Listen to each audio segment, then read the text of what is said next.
हमारा आज का टॉपिक है non directive counselling. Non directive counselling किसके द्वारा डेवलप की गई थी, किसने डेवलप की थी? ये कार्ल रोजर्स ने। देखो, जो डायरेक्टिव काउंसलिंग थी वो तो प्रॉब्लम सेंटर्ड थी और क्या थी, काउंसलर सेंटर्ड थी। लेकिन जो नॉन डायरेक्टिव काउंसलिंग होती है वो क्लाइंट सेंटर्ड होती है। क्लाइंट सेंटर्ड में क्या है कि जो क्लाइंट होता है वो उसको क्या, उसके लिए क्या क्या किया जाता है, उसको सेल्फ डिपेंडेंट बनाया जाता है, सेल्फ डिसीजन मेकर बनाया जाता है, self realisation, problem solved, himself, develop insight. अब देखो, सेल्फ डिपेंडेंट में क्या होता है कि उसको इस लायक बनाया जाता है कि वो खुद के भरोसे रहे, किसी और के भरोसे रहे ही ना। दूसरा क्या, सेल्फ डिसीजन मेकर, वो अपने फैसले खुद ले, अपने फैसले लेने के लिए उसे किसी की भी ज़रूरत ना पड़े। और थर्ड, सेल्फ रियलाइजेशन, यानी कि खुद के बारे में उसको रियलाइजेशन होना बहुत ज़रूरी है। फोर्थ क्या है, प्रॉब्लम सॉल्व्ड, यानी कि प्रॉब्लम सॉल्व की जाती है कैसे, हिमसेल्फ, वो खुद सॉल्व करता है प्रॉब्लम को। उसको जो काउंसलर होता है वो क्लाइंट यानी कि काउंसली को ऐसा बनाता है, उसकी इस तरीके से हेल्प करता है कि वो अपनी प्रॉब्लम को खुद ही सॉल्व कर ले, उसमें काउंसलर की उसको ज़रूरत ना पड़े। फिर है डेवलप इंसाइट, क्लाइंट के अंदर क्या डेवलप किया जाता है, इंसाइट। अब देखो, इसमें स्टेप्स क्या क्या होते हैं नॉन डायरेक्टिव काउंसलिंग में। सबसे पहले तो क्या होता है, हेल्प सीकिंग, यानी कि हेल्प ढूंढना, सहायता ढूंढना। इसमें जो क्लाइंट होता है वो रियलाइज़ करता है कि प्रॉब्लम है, और उसको जब ये पता चलता है क्लाइंट को कि प्रॉब्लम है, तो अब देखो, किसी को ये पता चला कि तेरे को कोई प्रॉब्लम है, तो वो कहाँ जाएगा, काउंसलर के पास जाएगा। ऐसे जैसे अगर कोई इंसान बीमार हो जाए तो वो अगर उसे ये पता चले कि तू बीमार है तो सबसे पहले कहाँ जाएगा, डॉक्टर के पास जाएगा। यही बात है ना। तो इसमें क्या है कि क्लाइंट को जैसे ही रियलाइज़ हुआ कि उसके साथ कोई प्रॉब्लम है तो वो किसके पास जाएगा, काउंसलर के पास जाएगा सीधा। फिर सेकंड क्या है, प्रिलिमिनरी इन्फॉर्मेशन, यानी कि प्रारंभिक सूचनाएं। जो काउंसलर, देखो अब जो क्लाइंट है वो काउंसलर के पास चला गया, तो काउंसलर क्या करेगा, take information about problem, take लिख लो या कलेक्ट लिख लो, collect information about problem, problem से रिलेटेड जितनी भी इंफॉर्मेशन है वो जो काउंसलर है उसको कलेक्ट करेगा। और कलेक्ट करेगा किससे, काउंसली से। जाहिर सी बात है, प्रॉब्लम किसको हो, काउंसलिंग को। काउंसलिंग को प्रॉब्लम है तो काउंसली से ही तो काउंसलर उस डाटा को कलेक्ट करेगा ना। इसके बाद अब क्या हुआ, उसने जो इन्फॉर्मेशन है वो भी कलेक्ट कर ली। उसके बाद क्या है, establishing rapport and providing permissive environment. अब क्या करेगा, देखो प्रॉब्लम पता चल गई अब हमें क्या है। इसके बाद क्या होगा, सौहार्दपूर्ण संबंध, रेपर्ट क्या होता है, सौहार्दपूर्ण संबंध एस्टेब्लिश करेगा, यानी कि स्थापित करेगा। एंड प्रोवाइडिंग प्रेमिसिव एनवायरनमेंट, और उसको कैसा एनवायरनमेंट देगा, प्रेमिसिव एनवायरनमेंट कौन सा होता है, अनुज्ञात्मक एनवायरनमेंट, यानी कि वातावरण।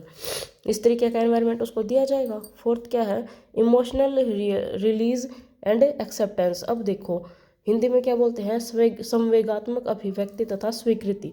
इसका मतलब क्या होता है, सीधी सीधी जो बात करते हैं हम काउंसलिंग। अब हमें ये पता है कि नॉन डायरेक्टिव जो काउंसलिंग होती है ये किसके सेंटर्ड, कौन सी होती है, क्लाइंट सेंटर्ड होती है। तो यानी कि इसमें जो इमोशंस होते हैं वो किसके रिलीज होंगे, क्लाइंट के ही होंगे। और एक्सेप्टेंस भी किसकी होगी, वो भी क्लाइंट की होगी। तो इसमें जो क्लाइंट होता है उस क्लाइंट के जितने भी कॉन्फ्लिक्ट होते हैं, स्ट्रेस होता है, वार्निंग, मेंटल इलनेस, जो भी चीज़ें होती है, इन सारे इमोशंस को वो क्या करता है, रिलीज़ करता है। रिलीज तो क्या क्या करता है ये, conflict, stress, warning, mental illness, ये सारी चीज़ें।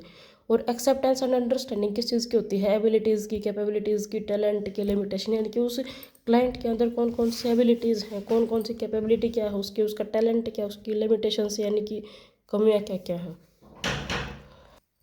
Fifth one is comprehending and orienting from negative self to positive self, यानी कि बोध तथा नकारात्मक आत्म से सकारात्मक आत्म की ओर उन्मुखता। इसमें क्या होता है कि देखो, जैसे काउंसलिंग आया कोई भी, उसको कोई प्रॉब्लम है तो सबसे पहले तो नेगेटिव एटीट्यूड के साथ ही आएगा, क्योंकि उसके पास सॉल्यूशन तो है नहीं, सिर्फ प्रॉब्लम है। और प्रॉब्लम जब है तो इंसान नेगेटिव थॉट्स ही आते हैं उसके माइंड में।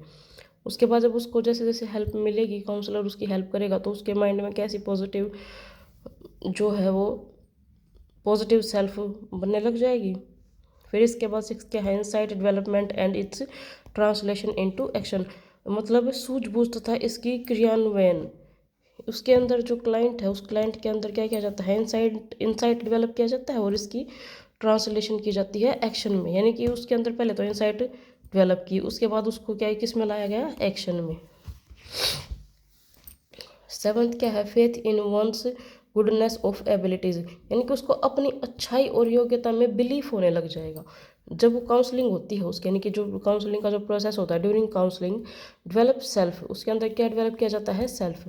सेल्फ डेवलप करने का मतलब क्या, उसके अंदर जो कैपेबिलिटीज़ हैं, एबिलिटीज़ है, वो उनको हाईलाइट करके दिखाई जाती हैं। इसका रिजल्ट क्या निकलेगा कि वो अपने डिसीजन खुद से लेने लगेगा फ्यूचर में। एट्थ क्या है, एवोल्यूशन एंड टर्मिनेशन। यहाँ पे क्या होता है, उसका जो ये पूरा प्रोसीजर था इसका इवेल्युएशन होता है और उसके बाद उसको क्या कर दिया जाता है, टर्मिनेट कर दिया जाता है। इसकी मेरिट्स क्या क्या होती हैं। मेरिट सबसे पहले तो यही है कि इम्पोर्टेंस टू इमोशनल एस्पेक्ट, यानी कि संवेगात्मक पक्ष को महत्व, इसमें किसको महत्व दिया जाता है, किसको इम्पोर्टेंस दी जाती है, इमोशनल एस्पेक्ट को। दूसरा क्या है, ये डेमोक्रेटिक है, यानी कि लोकतांत्रिक है। इसमें क्लाइंट की भी बातें होती हैं और काउंसलर की, दोनों एक दूसरे से बातें शेयर करता है। ये नहीं कि काउंसलर सॉल्यूशन दे देगा और क्लाइंट उसको लेके चला जाएगा, नहीं, ये डेमोक्रेटिक रिलेशन होता है इनके बीच में, क्लाइंट भी अपनी बात रखता है और काउंसलर भी। Third one is personality transformation, यानी कि व्यक्तित्व रूपांतरण। इसमें क्या किया जाता है, सेल्फ कॉन्फिडेंस बिल्ड किया जाता है, कैसे, और उसका रिजल्ट क्या निकलता है, प्रॉब्लम को वो खुद ही सॉल्व कर लेता है। Fourth one is active role of the client. इसमें क्लाइंट का रोल क्या होता है, एक्टिव, क्योंकि ये क्लाइंट सेंटर्ड है तो रोल किसका एक्टिव होगा, क्लाइंट का। सेवार्थी की सक्रिय भूमिका। फिफ्थ क्या होता है, लॉन्ग टर्म इफेक्ट। ये क्या होती है, दीर्घकालीन प्रभाव। इसका रीज़न क्या है कि जब क्लाइंट खुद ही प्रॉब्लम का सॉल्यूशन ढूंढ लेगा तो ये ज़्यादा टाइम तक उसको वो अपनी, मतलब अगर सिचुएशन कोई दूसरी आ गई तो वो खुद भी तो उसको सॉल्व कर लेगा ना उसके अकॉर्डिंग। और सिक्स्थ क्या है, बेसिकली थ्योपैटिक इन नेचर, मूल रूप से चिकित्सात्मक स्वरूप होता है इसका। यानी कि इसमें क्या क्या होता है, थ्योपैटिक में इम्प्रूवमेंट होती है और डेवलपमेंट होती है। फोकस किस पे किया जाता है, focus on trial, bar bar trial and error वाली जो होती है ना, ट्रायल पे फोकस किया जाता है। फिर लिमिटेशन क्या क्या इसकी है, कॉस्टली काफ़ी पड़ता है और टाइम कंज्यूमिंग भी है। एक तो पैसा भी ज़्यादा खर्च होता है, दूसरा टाइम भी। सेकंड क्या है, लिमिटेड स्कोप होता है, इसमें सीमित क्षेत्र होता है इसका। इनकी यूज़फुल है ये किस लिए, सिर्फ जो मेंटली रिटार्डेड बच्चे होते हैं, ह्यूमन बींग्स या इंडिविजुअल जो भी होते हैं, उन सब के लिए है सिर्फ ये, बाकी सब के लिए अप्लाई नहीं कर सकते। किसके लिए, सिर्फ जो मेंटली रिटार्डेड है उनके लिए। Third one is mature counsellor, परिपक्व परामर्श, यानी कि जो काउंसलर है वो मैच्योरिटी क्या होती है इसमें, मस्ट होती है। मेच्योरिटी क्या होती है, होनी बहुत ज़्यादा ज़रूरी होती है। मेच्योरिटी मतलब काउंसलर के अंदर मेच्योरिटी बहुत ज़रूरी है। इसका रिजल्ट क्या होगा कि यूज़फुल फॉर बेस्ट काउंसलिंग। जब काउंसलर के अंदर मेच्योरिटी होगी तभी तो वो रिजल्ट अच्छा दे पाएगा ना, वो काउंसलिंग का रिजल्ट तभी तो अच्छा निकलेगा। अब हमारी डायरेक्टिव काउंसलिंग हो गई, नॉन डायरेक्टिव काउंसलिंग हो गई, अब बचती है सिर्फ इक्लेक्टिक काउंसलिंग, ये लास्ट है। आज के लिए सिर्फ इतना ही, थैंक यू।